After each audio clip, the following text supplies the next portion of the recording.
Ini barusan kita servis ya, servis Daikin Malaysia.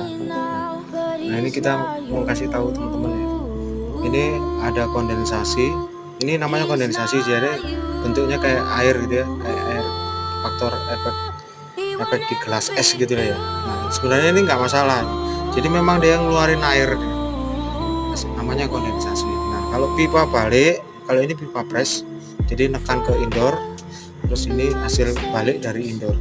Kalau hasil balik dari indoor ini sudah seperti ini, artinya bisa dipastikan bahwa indoor di sana udah dingin. Udah barusan kita cek dengan termometer, hasilnya sekitar 15 atau 14 derajat ini. Seperti ini dia, bisa dipastikan dingin. Ya, sementara itu aja ya, mungkin kita yang lain lagi.